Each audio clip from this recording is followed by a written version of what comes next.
你陶造我们、塑造我们，让我们能够更像你。哈利路亚。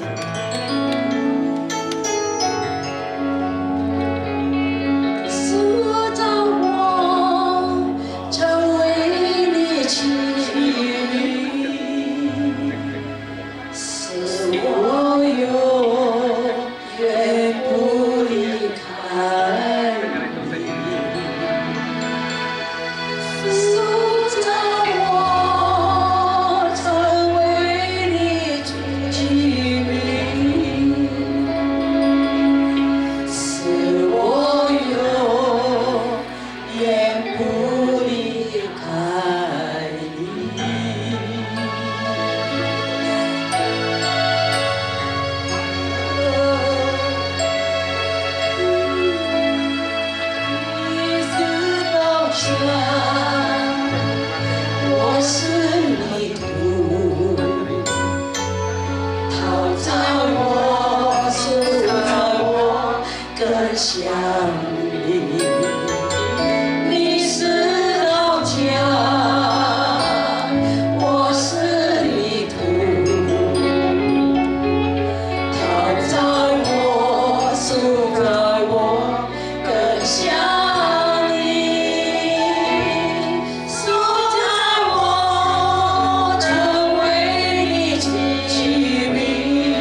Bentuklah kami Tuhan sesuai dengan rencana Engkau ya Tuhan.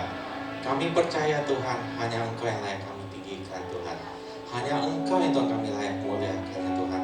Pakai hidup kami selalu Tuhan di seumur hidup kami ini Tuhan, untuk kemuliaan nama Engkau ya Tuhan. Terima kasih ya Tuhan.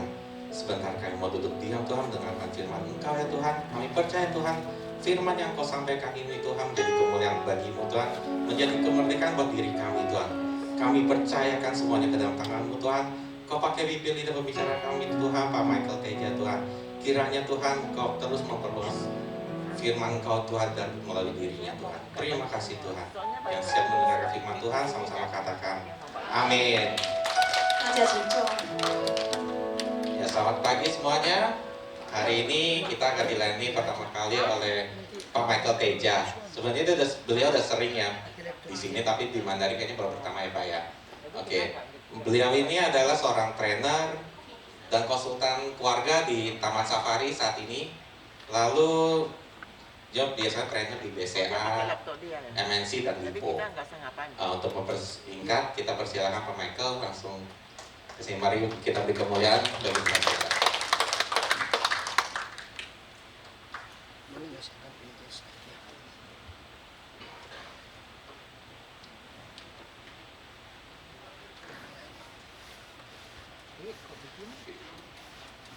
Selamat pagi Bapak Ibu sekalian. 各位亲爱的弟兄姐妹，早安。 Oke, ini yang dari saya beda main di situ, tolong diaturin. Coba tolong bisa. Enggak, saya cuma kasih ini doang. Airplane-nya mana sih? Nggak masuk. Ini kan? Iya. Memang udah beda. Sama. Enggak, ini masih ekspor. Coba balikin ke normal. Nah itu. Nah. Oke. Ya. Nah, hari ini saya dikasih tema komunitas yang sehati sepikir dengan subtema kerendahan hati dalam komunitas. 今天给我的题目呢是志同道合的社区的谦逊。 Kalau bicara tentang kerendahan hati, biasanya 谦逊的话，平常呢， yang hatinya lebih tinggi biasanya hatinya lebih tinggi biasanya yang posisinya lebih atas atau lebih di bawah. 他的心比较高，他的位置是在上面的呢，还是在下面的呢？ Di atas ya. 在上面的哦。好。 Nah, jadi firman Tuhan hari ini saya dikasih tema bicara tentang kerendahan hati dalam komunitas. 所以 Dengan 神给我的 subjudul 话就是讲到谦虚在群体里，他的题目呢， dengan subjudul mertua idaman setiap mantu. 所以光陶冶父母乃是 Gelap semua. 媳妇女婿他心目中的理想的人物。 Tapi saya lihat beberapa orang di sini belum jadi mertua dan saya juga akan bahas dari dua kacamata yang berbeda. 所以 Ya. 我看在这里还没有成为岳父母或者是公婆的，就用两个眼睛来看的，来分享。 Oke. Saya saat ini juga sudah jadi mertua. yang kaos hitam laki, ya itu anak saya yang pertama. 我已经成为岳父母了，所以男的那个乃是第一的。 Dan saat ini lagi kuliah spesialis penyakit dalam di Universitas Indonesia. 现在 Desember 在 ini akan 医 lulus. 那里在深造那个医学的，属于内部的。 Dan cucu yang digendong istri saya itu adalah anak dari anak laki saya. Jadi cucu dari anak laki. 所以我的妻子所抱的孙子呢，是从我的孩子的孩子。 Yang perempuan adalah anak kedua, usia 32 tahun, saat ini tinggal di Rotterdam, Belanda, dan kerja jadi pegawai negeri. 现在女的是在荷兰，在荷兰的政府部门工作。 Mohon maaf saya tidak bisa Mandarin ataupun Hokkien. 很抱歉啊，我不会讲华语或者是福建话， Karena saya generasi ke-9 di Indonesia. 因为我在印尼呢是第9代， Engkong saya juga tidak bisa bahasa Mandarin, dia sekolahnya sekolah Belanda. 我的公公也不会讲华语，因为他读书呢是在荷兰读书的。 Tapi istri saya generasi pertama di Indonesia karena papanya istri saya masih impor, datang dari 但 Jumbo. 是牧师的妻子啊，他的爸爸是从中国来的，所以第一代人。 Oke, nah kita akan belajar dari ringkasan kitab Rut 1 ayat 1 sampai 7. 我们要读的呢是在4世纪路德记第1章1至7节。 Waktu itu adalah seorang pria bernama Elimelech dan dia menikah dengan Naomi. 但是有一个男人叫做以利米勒，他跟拿俄米结婚。 Punya anak pertama Mahlon dan anak keduanya Kilion. 他的第一个儿子呢是马伦，第二个儿子呢是基连。 Lalu Mahlon menikah dengan Rut dan Kilion menikah dengan Orpa. 马伦他跟路德结婚，然后基连呢跟厄尔巴结婚。 Singkat kata, akhirnya Elimelech meninggal dunia dan disusul 后来以利米勒也去世了，跟着呢， dengan Mahlon dan Kilion yang juga sudah meninggal dunia. 马伦跟基连也是已经去世了。 Sehingga tinggallah Naomi dengan dua mantunya yaitu Rut dan Orpa. 后来就剩下拿俄米跟他的女婿，他的媳妇路德和阿尔巴。 Oke, Pak Yosua tolong bacain ayat 8 sampai 11. Ya, Rut 1 ayat 8 sampai 11. 当四十领征的时候，国中遭遇饥荒，在犹大伯利恒有一个人带着妻子和2个儿子往摩押地去寄居。这人名叫以利米勒，他的妻子名叫拿俄米，他2个儿子，一个名叫马伦，一个名叫基连，都是犹大伯利恒的以法他人。他们到了摩押地，就住在那里。后来拿俄米的丈夫以利米勒死了，剩下妇人和他2个儿子。这2个儿子娶了摩押女子为妻，一个名叫俄尔巴，一个名叫路德，在那里住了约有10年。马伦和基连2人也死了，剩下拿俄米没有丈夫，也没有儿子，他就以2个儿妇起身，要从摩押地归回，因为他在摩押地听见耶和华眷顾自己的百姓，赐粮食于他们。其实他和2个儿妇起身离开所住的地方，要回犹大地去。 Lanjut ke ayat 16 sampai 18, lompat ya. 到16和18节要继续的哦，等一下哦。路德说：“为推我回去，不跟随你，你往哪里去，我也往那里去；你在哪里住宿，我也在那里住宿。你的国就是我的国，你的神就是我的神。” Nah, kita lihat hasil penelitian hubungan tentang mertua dengan mantu. Kita lihat penelitian pertama dari Universitas Kristen. 我们要看第一个的研究呢，是基督教大学的研究。 Penelitian nomor 1 dan 2 ini sama-sama sumbernya dari lembaga Kristen dan mengatakan keluarga ikut campur maka meningkatkan resiko perceraian. 在这里讲到，如果有家庭的单位是增加离婚的风险的外部因素之一。 Maka di tingkat internasional penelitian juga mengatakan konflik dengan mertua bisa menimbulkan resiko perceraian. 所以国际离婚研究与公婆的冲突可能增加离婚的风险。 Bahkan kita lihat ini juga tulisan andil orang tua dalam perceraian. Jadi ada dua faktor, ekonomi dan kasih sayang berlebihan dari orang tua kepada anaknya sehingga mertua ikut campur. 所以父母在离婚中的作用，经济因素和过度的关爱常常成为为父母、公婆干涉婚姻的原因，并可能导致家庭冲突甚至离婚。 Dan dampaknya konflik rumah tangga hingga ke perceraian. 所以这个家庭的影响导致到会离婚的。 Nah, kalau kita lihat ini tahun 2017 ya, lihat di majalah Nova, 76% perceraian terjadi karena tidak cocok dengan mertua. 我们看到在这里一个报纸所报告的76%，他们离婚因为跟岳父母或者公婆他们合不来才离婚的。 Karena itu pagi ini saya akan bahas bagaimana prinsip menjadi mertua idaman setiap mantu. 所以今天我们要讨论的就是一个怎样我们才能够成为公婆、岳父母，成为媳妇、女婿他们心目中的人。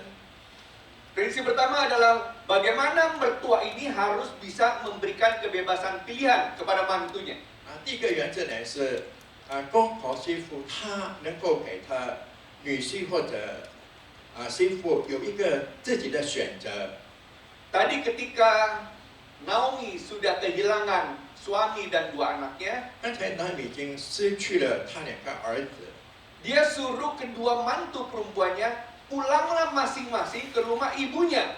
他叫他2个媳妇要回到他们各自的娘家。 Dan ada kata-kata seperti yang kamu tunjukkan kepada orang-orang yang telah mati itu dan kepadaku. 在那里有讲到，就是你好像恩待我和已去世已故的人。 Artinya kedua mantu itu sungguh-sungguh sangat mengasihi Naomi. 他的意思呢是，这2个媳妇真的很爱她的婆婆。 Nah, kita lihat prinsip yang pertama. 我们看到第一个原则， Bagaimana setiap mertua harus bisa memberikan kebebasan kepada anak-anaknya, anak dan mantunya dalam hal mengatur rumah tangganya. 怎样的公婆岳父母给他的媳妇或者女婿自由的来安排支配他的家庭。 tahun 2000-an awal, saya punya teman 在2000年初，我有朋友 yang sebelum menikah pacarannya itu seperti Cinderella dengan pangeran. 还没有结婚之前，他们2个的谈恋爱真的非常的密切，好像王子。 Tapi nggak sampai 3 bulan menikah, 这还没有到3个月，他们结婚。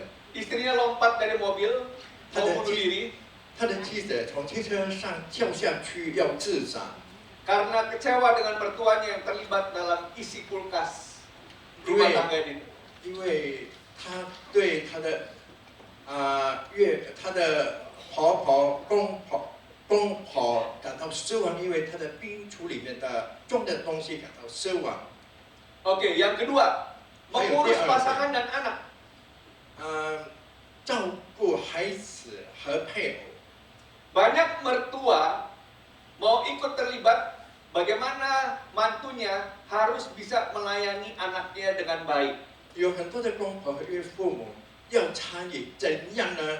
他的媳妇或者是女婿要好好的对待他的儿子还是女儿。 Sampai ada mertua bilang ke mantunya, kamu harus belajar masak ini supaya bisa masakin ini untuk suamimu. 导致有的婆婆对她的媳妇说：“你必须要做这样的菜，使你的丈夫会喜欢吃的。” Memang ini tujuannya baik. 这它本来就是好的意思。 Tapi yang terbaik, jangan berupa instruksi mewajibkan dia belajar. 但是最好的就是会好像命令的使他应该要学习。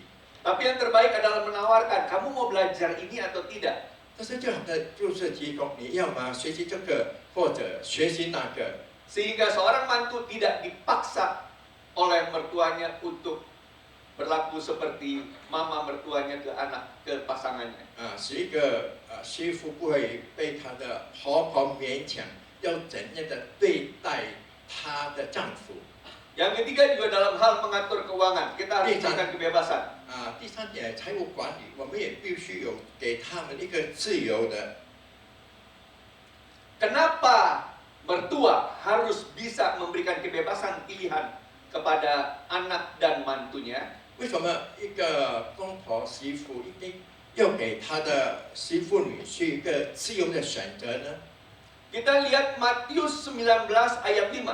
我们要看到马太福音第19章第5节，并且说，因此真要离开父母，与妻子联合，二人成为一体。这经你们没有念过吗？ Lihat, laki-laki akan meninggalkan ayah dan ibunya. 你看男他必须要离开他的父母， Artinya laki-laki, anak laki harus keluar dari rumah orang tuanya. 他的意思呢是，男人必须要离开他的父母的家。 Dan tidak ada firman Tuhan yang bilang perempuan harus keluar dari rumah orang tuanya. 神的话没有这样说，女人必须要离开她的父母的家的。 Kenapa ada kata laki-laki? 为什么有讲到男人呢？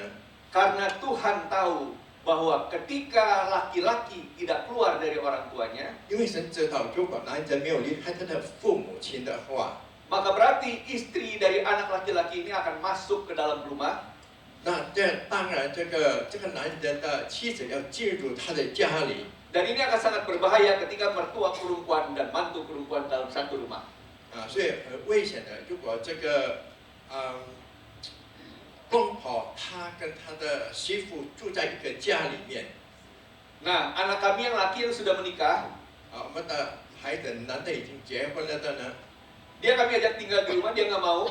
我们要他跟我们住在一起，他不要， Dan dia pilih 他选 tinggal 择 dengan mertuanya. 他跟他的岳父母住在一起。 Buat kami nggak masalah dia mau tinggal dengan mertuanya karena istrinya itu tinggal satu-satunya anak yang ada di rumah tersebut, dua kakaknya sudah menikah. 因为我们对这个也是没有感到什么不好的，因为这个他的妻子两个姐姐已经结婚了，已经离开好像没有住在他的家里了。 Karena dari hasil penelitian, prosentase tingkat keributan antara mertua laki-laki dengan mantu laki-laki atau mertua perempuan dengan mantu laki-laki itu prosentase sangat kecil sekali. 因为如果讲到这个媳妇她的什么公公或者岳父，他们的冲突是很少的。 Jadi firman Tuhan bilang laki-laki harus keluar supaya dia bisa dengan pasangannya satu daging. 所以神的话说，男人必须要出去时，他跟他的配偶能够成为一体。 Banyak pasangan yang tidak mengerti apa artinya satu daging. 很多的配偶他们不懂得什么叫做一体的。 Satu daging itu artinya tidak boleh ada pisah keuangan. 他的一体呢是他的财务这方面不可以分开的。 Karena ketika pasangan pisah keuangan, jangan pernah berpikir hatinya bisa bersatu. 因为配偶之间如果他的财务分开，不要想他的心会是合一的心的。 Firman Tuhan bilang, 神的话说， ketika uang terpisah, 当钱财分开的时 maka 候， jangan pernah berpikir hati juga bisa bersatu. 所以不要常想心会合而为一的呢。 Satu daging juga prinsipnya adalah tidak boleh ada rahasia di antara para pasangan itu. 一体，他的意思也是在配偶之间不可以有什么秘密的事情。 Hal simple, tinggal cek diri masing-masing. 简单的，我们只有自我检讨而已。 Apakah handphone Anda punya password yang pasangan tidak tahu? 你的手机是否有密码是你的对象不懂的？ Kalau ada password berarti Anda belum satu daging dengan pasangan. 如果这个密码跟你的配偶还是没有同性的， Ya. Oke, 好， yang kedua 还有第二点， ya. Jadi tadi kita lihat bagaimana 3 poin ini. 我们看到这3点。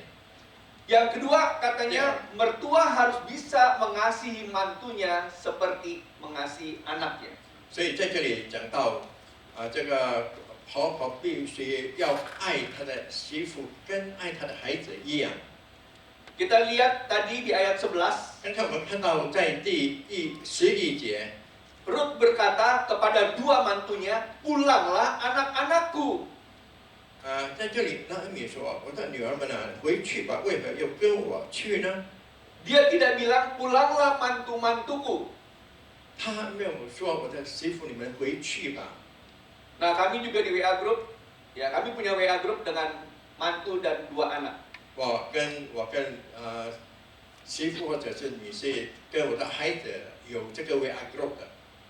Jadi ketika kami panggil mantu kami tidak bilang sebagai dia mantu. Ya, kami tetap memperlakukan mereka seperti anak. 当我们我们的媳妇的时候，我们没有讲到媳妇，我们把她以孩子来对待她。 Kenapa perlu ada kata anak dan bukan mantu? 为什么有这句话？孩子并不是媳妇呢？ Supaya mantu tersebut merasa sudah menjadi bagian, bukan lagi orang luar. 使这个媳妇她觉得已经成为里面的一部分，并不是成为外人了。 Nah, yang kedua, Ayo, jangan kita- bela anak kandung ketika anak kandung kita salah. 当我们亲生的孩子错了，不要去维护他。 Saat ini saya ketika jadi konsultan keluarga, 当我成为家庭的顾问的时候， tadi Pak Hendra ya, Pak Herman ya, Pak Herman sampaikan saya konsultan Taman Safari saat ini. Saat ini sudah tidak jadi konsultan Taman Safari. 现在已经没有在大南沙发利那边成为一个顾问了。 Saya jadi konsultan Taman Safari tahun 2014 sampai tahun 2020 ya. 我在那 4 tahun 边 ini. 成为那边的顾问， 2019 ya. 一直到2019年， Dan banyak perusahaan lainnya. 还有其他的公司很多。 Kenapa sampai perusahaan-perusahaan besar, termasuk juga keluarga kecil, banyak yang konflik? 为什么大的公司和小的家庭有很多的冲突呢？ Yang paling simpel terjadi 2 tahun lalu. 最简单的就是说发生在2年前的事情。 Saya harus menyelesaikan konflik antara orang tua dengan 4 anaknya.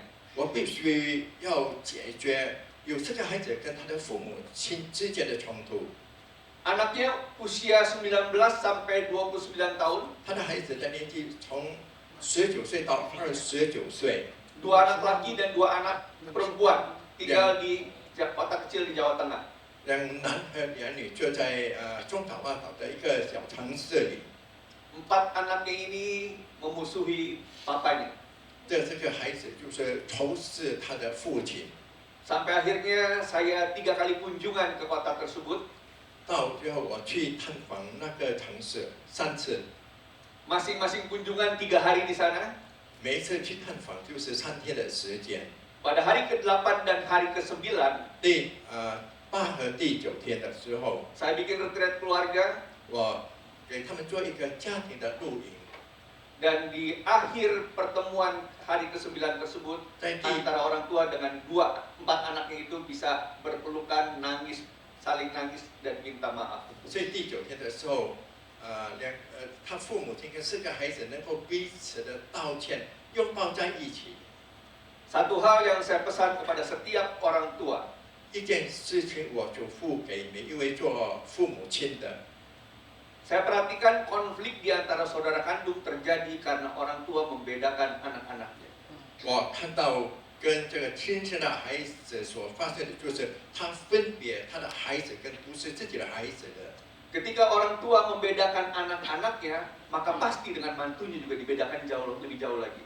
所以，如果孩子做父母亲的分别，这个是亲生的，这个是媳妇或者是女婿，当然他们的关系越来越远了。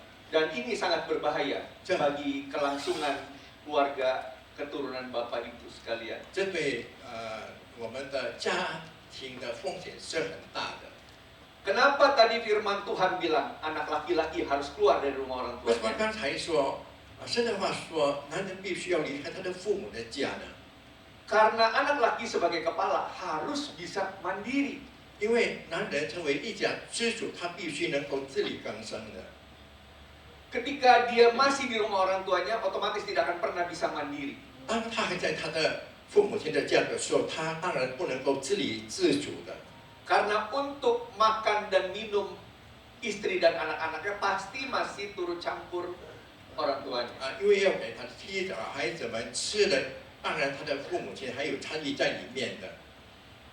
Yang ketiga, 第三点， kita belajar 我们学习， Ruth bisa memikirkan masa depan mantunya.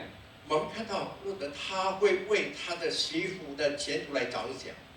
Lihat dia bilang, pulanglah anak-anakku, 看他说，我的孩子，你们回去吧。 bukankah tidak ada lagi anak laki-laki yang akan kulahirkan untuk dijadikan suamimu? 不是嘛？我不能够给你们生孩子、生儿子，成为你们的丈夫了。 Artinya, 他的意思， Ruth benar-benar bisa berpikir mengenai masa depan mantunya. 他的意思就是路德，他真的会为他的媳妇、为他们的前途来着想。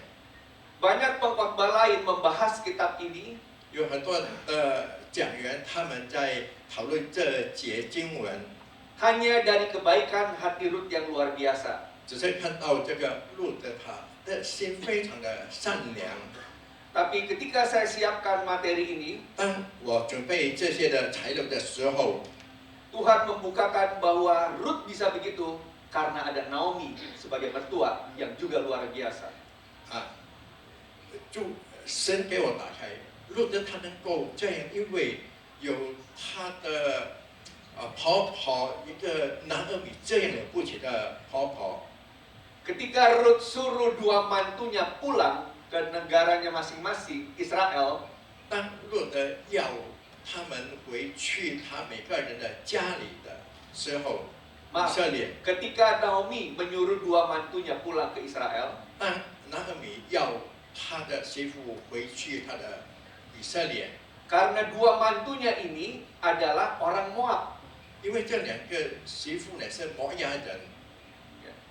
Jadi dua mantunya itu orang Moab karena waktu itu ketika Israel sedang kelaparan, Elimelech mengajak Naomi dan dua anaknya untuk pergi ke tanah Moab.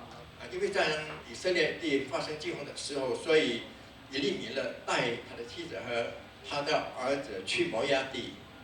Makanya ketika Naomi melihat anaknya dan suaminya sudah tidak ada lagi, 所以当拿俄米看到她的孩子和她的丈夫已经没有了， dia bilang udahlah, ya, 她说 saya 算 kan 了 mau 吧， balik ke Israel, kamu urus saja orang tua masing-masing gitu. 我要回去以色列，你们去照顾你们自己的父母亲吧。 Tapi waktu itu kedua mantu tersebut nangis berteriak-teriak. 当时他两个媳妇真的嚎啕大哭。 Akhirnya Naomi tetap berkeras memaksa mantunya 后来拿俄米还是强调的要他的媳妇， dan mantu yang pertama akhirnya mau kembali ke orang tuanya, tinggallah Ruth yang tetap dengan mertuanya. 所以第一个媳妇她要回去她的母亲的家，但是路德他又跟拿俄米在一起。 Nah dari sini kita bisa melihat bahwa Ruth begitu mengasihi mertuanya 在这里我们可以看到路德他那样爱的他的婆婆， karena sikap mertuanya yang juga rendah hati dan mengasihi dia. 因为他的婆婆的态度呢是谦逊和爱他的媳妇。 Kita lihat Ruth 3 ayat 1 sampai 2. 我们看到路3 1什么3 Ya, bisa dibacakan. bisa Ruth 3 ayat 1 sampai 2. 好，我们来读。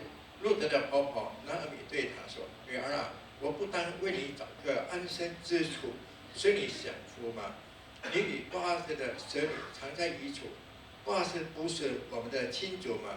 他爹也在场上抹大麦，你要沐浴膏抹膏，换上衣服下到场上，却不要使那人认出你来。你等他吃喝完了。” Sampai 2. 我是没多少。 Oke. Nah, kita lihat di sini Ruth memikirkan agar mantunya itu bisa menikah dengan mencari tempat perlindungan yang baru. 所以我们在这里可以看到，路德他就为他的媳妇想，使他的媳妇能够结婚，有一个新的来保护他的。 Dan Ruth waktu itu tetap bilang, dia akan tetap bersama dengan Naomi.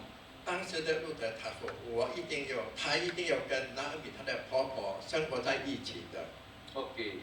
Nah, prinsip memikirkan masa depan mantu, kita lihat 为媳妇的前途来着想的原则，我们可以看。 sebagai mertua yang kebanyakan pasti akan berpikir, wah saya senang lah. Berarti ada mantu saya yang tetap akan bersama saya sampai saya meninggal. 大部分的婆婆她想哇，更爽的，因为有我的媳妇跟我陪伴着我，直到我去世。 Tapi Naomi bukan mertua yang egois. 但是拿俄米并不是一个自私的婆婆， Dia selalu berpikir ketika nanti Naomi sudah tidak ada, jangan sampai nanti mantunya nggak ada tempat perlindungan. 她在想，如果她自己已经不在了，不要导致她的媳妇没有安身之处。 Makanya Naomi maksa untuk Ruth tetap cari suami. 所以拿俄米她勉强这个路的一定要寻找一个丈夫。 Prinsip yang berikutnya, tegur anak sendiri jika anak kita salah ke pasangannya. 我们要责备我们的孩子，如果我们的孩子对他的配偶有什么错的话， Waktu kita negur anak kita masing-masing, sebaiknya pasangannya tahu. 当我们责备我们的孩子的时候，最好是他的配偶知道。 Tujuannya apa? Supaya mantu kita merasa tidak dikucilkan dan dia merasa dibela oleh mertuanya. 使我们的媳妇不要觉得她被冷落和被她的公婆所保护、所维护。 Jadi di ayat 2 dikatakan, waktu itu Ruth dipasangkan oleh Naomi dengan Boaz. Dan singkat cerita, Ruth akhirnya menikah dengan Boaz yang sanak dari Elimelech. 所以在那里讲到后来就是这个波阿斯，他就是跟这个路德结婚，因为波阿斯跟以利米勒他们是近亲。 Yang keempat, 第四点， perlakuan ke cucu. 我们对待我们的孙子的态度。 Saya mau tanya dong, berapa banyak yang sudah punya cucu 在这里 anak-anak? 几个有孙子的呢？ Oke. Untuk pasangan yang saya lihat ada masih muda bapak di depan dengan ibu. 在这里还有比较年轻的， Sudah punya anak? Sudah. 有孩子 Anak 的。 tinggal sendiri dengan bapak ibu atau dengan diurus papa mamanya dari bapak ibu? Sendiri. Oh, nggak dititipin ya? Nah, kalau dititipin, ini prinsip yang harus kita pelajari. 如果首先我们的孩子寄托给别人照顾的话，这个原则我们所必须要来学习的。 Banyak orang tua yang memanjakan cucunya. 很多的老人家，他们就是太溺爱他的孙子。 Kenapa kalau kita lihat banyak kakek, nenek, engkong, emak 为什么我们可以看到公公婆婆啦、公公妈这样哦？ yang memanjakan cucunya lebih daripada dia memanjakan anaknya. 他更溺爱他的孩子，比爱他自己的孩子，他溺爱他的孙子，比爱他自己的孩子更深。 Karena mereka punya perasaan bersalah kepada anaknya. Ketika anaknya masih kecil, mereka sibuk cari uang. 因为他们对他们的孩子有一个追究感，因为当他的孩子小的时候，他们忙着在赚钱、找钱， Sehingga akhirnya ketika sudah punya cucu, mereka memperlakukan cucunya jauh berlebihan dibandingkan ketika memperlakukan anak-anak. 所以当他们有孙子的时候，他们就是好好照顾他的孙子，比照顾他自己的孩子更好。 Saya melihat ada satu keluarga 我看到有一个家庭， yang kakeknya begitu memanjakan cucunya, 他的爷爷那样的宠爱他的孙子， sampai cucunya ini berani memukul neneknya. 直到他的孙子敢Usianya masih 4 tahun, 他的奶奶，他的年纪才4岁， ya.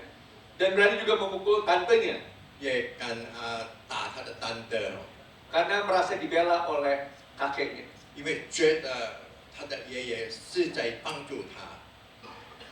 Kami punya prinsip dalam mendidik anak, 我们有原则在抚养孩子的时候， lebih baik kita bikin anak kita nangis pada saat mereka kecil 最好就是当你的孩子小的时候，我们使他能够哭， dibandingkan kita yang nangis ketika mereka sudah besar. 当他们已经长大了，我们吐那个更不好。 Nah, jadi prinsip memperlakukan cucu, jangan memanjakan cucu secara berlebihan.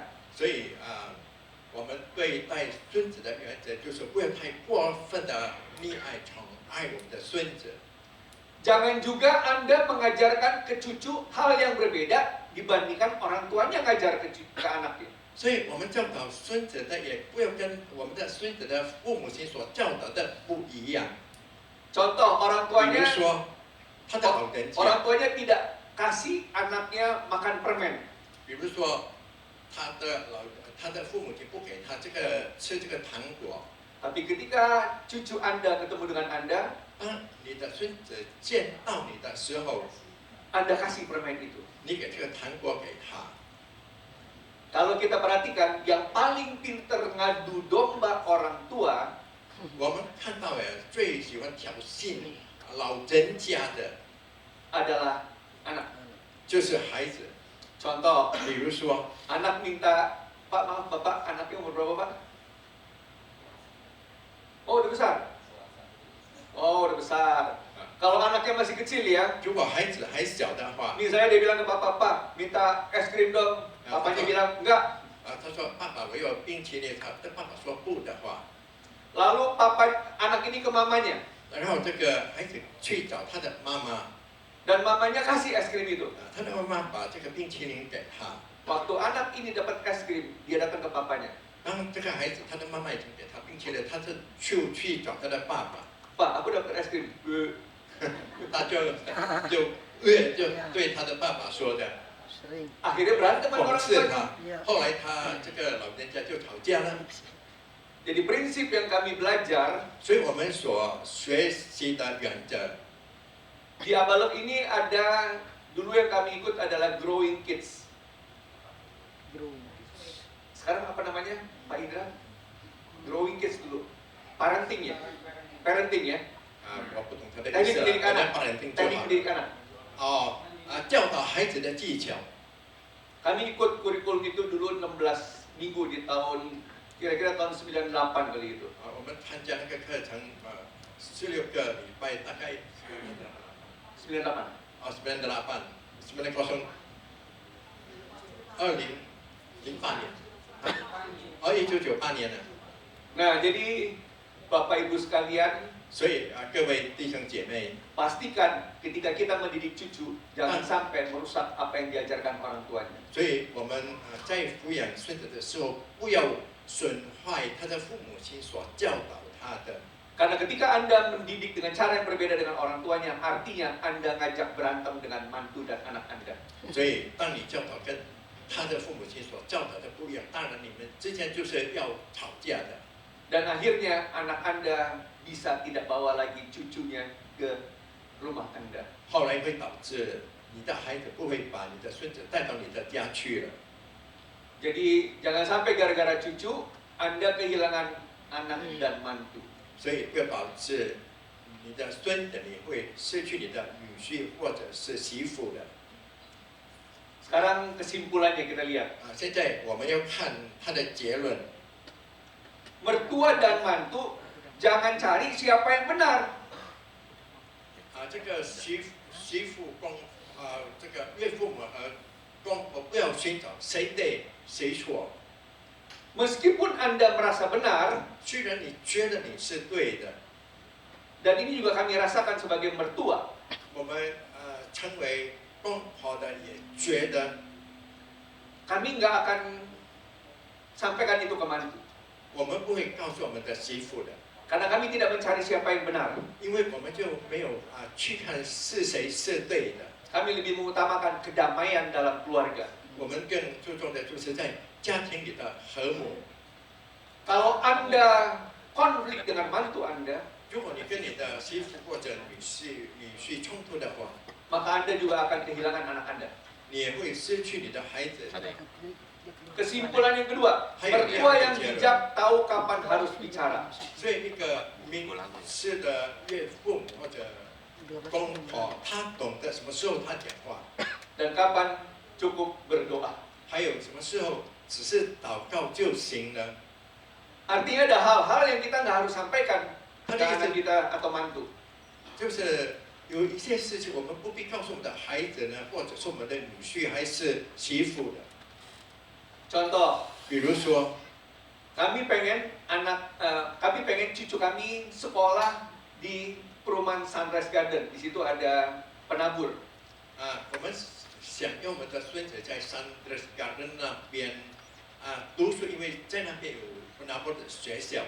Karena dulu anak-anak kami juga sekolahnya di situ. 因为以前我们的孩子也是在那里读书的， Yang jaraknya cuma beberapa ratus meter dari rumah. 离我们的家才几百米而已。 Tapi mantu kami mau anaknya sekolah di Bina Bangsa. 但是我们的媳妇要我们的孩子孙子在云南邦山那边读书， Ya udah, kami nggak komen apa-apa. 我们就没有什么话可以讲了， Karena keputusan adalah di mereka, anak dan mantu kami. 因为决定全是在我们的孩子和我们的媳妇的身上。 Karena kami tidak mau dibilang mertua itu adalah seperti menteri muda urusan orang lain. 我们不要好像成为公婆或者岳父母，成为好像喜欢管别人的闲事的。 Yang ketiga, mertua harus jadi teladan bagi yang muda. 所以岳父母或者公婆必须成为年轻人的榜样。 Yang muda ini sampai ke cucu, bukan hanya anak. 所以这个年轻人不只是到孩子，乃是到孙子。 Yang perlu kita pikirkan adalah 我们所必须要想的就是， ketika nanti kita sudah tidak ada, 当我们已经不在了， apa yang akan dikenang oleh anak mantu dan cucu kita tentang diri kita. 所以我们的孩子和女婿媳妇，他们对我们有什么回忆的呢？ Dan itu juga saya sudah siapkan. 这我已经准备好了。 Usia saya dengan Pak Yosua hanya beda 3 tahun. Yohanes. Pak Yohanes ya, Pak 我 Yohanes 们的 masih. 年纪才差3年， Saya usianya udah 66. 把Michael已经66岁了。 Ya. Jadi saya harus berpikir juga, apakah saya sudah bisa jadi role model buat anak mantu dan cucu. 我应该想，我是否能够成为我的孩子、孙子的模范呢？ Waktu kami punya cucu yang pertama, 当我们有这个孙子的时候， istri saya bilang, 陌生的妻子说 ingat sekarang sudah punya cucu nih, 你要记得，现在已经有 bukan 孙 hanya 子 mantu 了， lagi nih. 不只是媳妇女婿呢， Kita harus bisa jadi teladan buat Wah, anak mantu dan cucu-cucu juga. 我们必须成为我们的孩子和孙子、媳妇女婿的榜样。 Yang terakhir, 最后呢， mertua dengan mantu itu ibarat tanaman, perlu disiram dengan kasih, bukan dengan kritik. 所以婆婆公婆岳父母跟媳妇女婿，他的关系好像植物那样，必须要用爱来浇灌，并不是用批评的。 Karena kalau kita kritik anak dan mantu, 如果我们批评我们的孩子跟媳妇女婿， mereka juga tidak akan suka dengan kita sebagai orang tuanya. 他们也不喜欢我们成为他们的老人家的。 Dan yang kelima, 还有第5点， doa tulus mertua lebih kuat dari 1000 nasihat. 所以一个诚心岳父母公婆的祷告，比1000个的劝勉更好。 Ya. Buat kami tidak boleh menasehati mantu. 对我们来说，不可以劝勉我们的媳妇。 Nasihatin anak masih oke. 如果劝勉我们的孩子还可以， Tapi waktu kami nasihati anak, tidak boleh di depan mantu. 但是劝勉孩子的时候，不可以在媳妇的面前。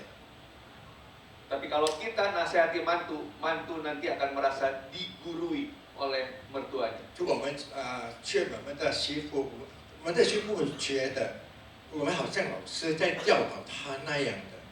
Nah, Bapak Ibu sekalian, 所以各位亲爱的弟兄姊妹， sekarang saya ajak refleksi kembali. 现在我们要来思考一下， Apakah subtema kerendahan hati dalam komunitas 在集体中的谦逊到底是什么呢？ sudah ada di dalam hati setiap kita sebagai mertua? 或者已经有在我们每一个岳父母或者公婆的心里了呢？ Saya percaya ketika kita jadi mertua sudah rendah hati, 我相信，如果我们成为公婆或岳父母已经有谦卑的心了， maka saya percaya kita, Anda dan saya akan disukai oleh mantu kita masing-masing. 所以我相信我们的媳妇或者女婿，他们会喜欢我们的。 Nah, Bapak Ibu, saya ajak sekarang kita refleksi. Saya akan berdoa buat Bapak Ibu. 现在我们来参考一下，我要为各位祷告。 Mari kita tundukkan kepala. 我们低下头， Bapak, hamba-Mu sudah selesai menyampaikan firman-Mu, Bapak. 天父啊，你的仆人已经讲完了你的道， Kami rindu Tuhan 主，我们渴慕 untuk setiap kami di tempat ini 在这里，我们每一位 dapat menjadi mertua sebagaimana Naomi kepada mantunya Ruth. 能够成为公婆，好像拿俄米对路的。 Kalau pada saat ini kami seringkali tidak cocok dengan mantu kami, 如果这个时候我们常常跟我们的媳妇或者女婿 kami 不能够 seringkali 合得 mengkritik 好， mereka sebagai mantu, 成为我们的媳妇或者女婿，我们常常批评他们。 kami seringkali mengkritik anak dan mantu karena hal-hal yang tidak cocok dengan kami. 因为跟我们对我们不好的、不符合我们的事情，我们常常批评他们。 Biar pagi ini kami boleh belajar, 今天早上，愿我们能够学习， melakukan refleksi pada diri masing-masing, 对我们自己做一个来参考， agar kami dapat seperti Naomi. 好像我们能够像拿俄米那样。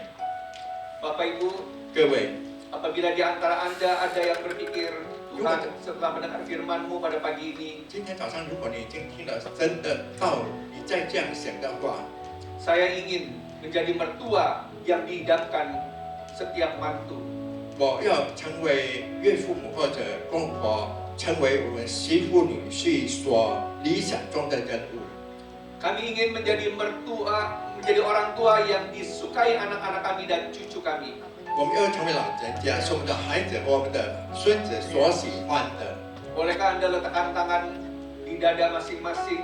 可以吗？ Saya akan 把 berdoa 手 buat 放在你 Anda. 的胸前，我要为你代祷。 Atau mungkin di antara Anda 或者在 yang 你 belum 的 jadi 当中 mertua, 还没有成为公婆或者岳父母的， dan Anda berpikir pada saat ini, Tuhan, jika nanti saya sudah jadi mertua, 和你现在在想，主啊，将来如果已经成为岳 saya 父母 juga 或 akan 者公婆 belajar 了， seperti Naomi. 我要学习好像拿俄米那样， Bolehkah Anda juga letakkan tangan di dada? Saya akan berdoa 可 buat 以吗？你 Anda. 把手放在你的胸前， Terima kasih Bapak. 父啊，感谢你， Hamba-Mu berdoa buat para jemaat-Mu di tempat ini, 你 Tuhan. 的仆人为你在这里的会友们祷告， Biarlah mereka boleh menjadi terang bagi anak mantu dan cucunya, Tuhan. 主愿他们能成为他的孩子和孙子的光， Bahkan juga Tuhan Kau bicara kepada setiap kami di tempat ini, 甚至 Tuhan. 主啊，就你对我们在这里的每一位说话， Apabila selama ini ada hal-hal yang salah dan tidak berkenan, 或者在这些日子有一些错，或者在你的面前不能悦纳的， karena sikap kami kepada mantu dan anak dan cucu, 因为我们的态度对待我们的孩子或者媳妇、女婿和孙子， ampuni kami, Tuhan. 主求你饶恕我们， Bapak Ibu, 各位， Tuhan bilang kepada setiap kita pada saat ini, 这个时刻主对我们每个人说， apabila diperlukan, 如果需要的话， jangan sungkan untuk setiap Anda 对你们来说不要感觉到不好意思， berani mengakui kesalahan yang selama ini sudah dilakukan. 你敢承认这些日子你所做的错误。 Saya percaya ketika Anda mengakui ini kepada anak mantu, 我相信，当你在你的孩子、媳妇、女婿的面前承认的话， mereka akan hormat dan kagum kepada kerendahan hati Bapak Ibu 他们 sekalian. 会尊敬和羡慕你的谦卑的心， Sehingga mereka akan melihat 使他们可以看到 bahwa ada Tuhan Yesus yang hidup di dalam setiap kita. 主耶稣有活在我们每个人的里面。